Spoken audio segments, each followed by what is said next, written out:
Ny sabotsy zao no ataony lalao famaranana ny fiadinan'ny tompon-dakan'ny Afrika amin'ny taranja baolina kitra na ny CHAN. Samba nitafita hiatrika izany Madagasikara izay nandresy an'i Soudan taorian'ny lalao manasa-dalana izay natao Mali talata tany Tanzania. Nandresy tamin'isa iray noatra i Madagasikara taorian'ny fanalavam-potoana. I Maroc no mifanandrina amin'ny Madagasikara mandritra io lalao famaranana io izay atao any Nairobi, Kenya. Ny Marocanina dia nandresy ny tompon-daka farany dia Senegal. Rehefa nandromaka indrofo ny anaram-boninahitra ny Lion d'Atlas, ny Barea kosa iado any anaram-boninahitra voalohany. Afaliana tsy misy toy izany any vahoaka malagasy taorian'io fandreseny io. Eo amin'ny baolina kitra ihany, manana hatramin'ny zoma farafahatara ny soratana anarany ireo izay te hiazo any Kenya hanatrika ny lalao famaranana ny fiadinan'ny tompon-dakan'ny Afrika eo amin'ny taranja baolina kitra na ny CHAN. Raha ny vaovao navoakan'ny ministera ny tanora sy ny fanatanjahantena tamin'ny maraina teo. Araka ny nambaran'ny filoham-pirenena omaly arivo taorian'ny fandresen'ny Madagasikara nanoloana ny Soudan dia namora ny diny fanjakana malagasy izay andony asa sabidin'ny tapakila andehanana any.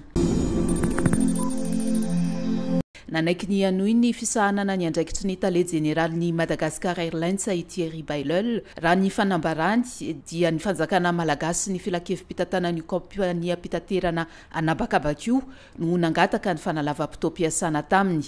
Zava-dehibe ny fanohizana ireo asa entina anarenana ny orinasa hoy izy, ary miantoka ny fahombiazan'izany ny fanarahana ireo dingana faritan'ny drafim-panarenana Phoenix 2030. Raha tsy ahivina dia ny volana Desambra 2024 no voatendro tale jeneraly Madagascar Airlines i Thierry Bailleul.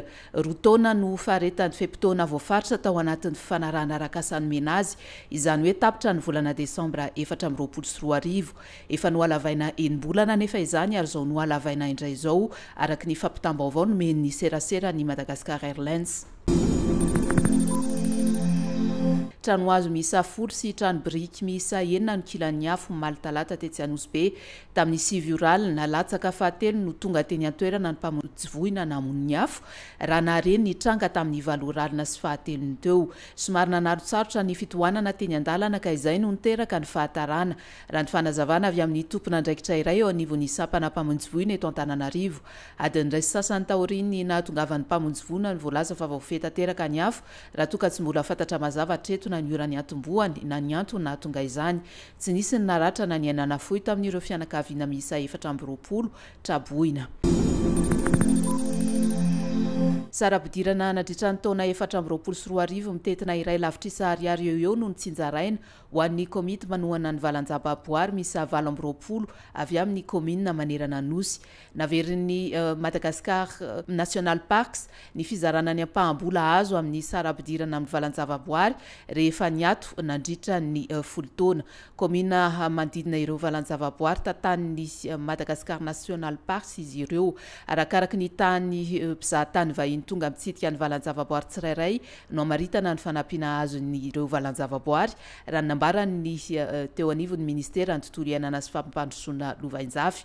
Nanentana ny tsirairay anamafy ny fiarovana ny valan-java-boary izay akina ny fahamaroan'ny mpizahatany sy ny ampahambola miditra ho an'ny komuna ny ministra ny tontolo iainana Andonirina Fontaine ahafahana mampitombo ny famatsiana ireo tetikasa na foto-drafitrasa eny ifotony.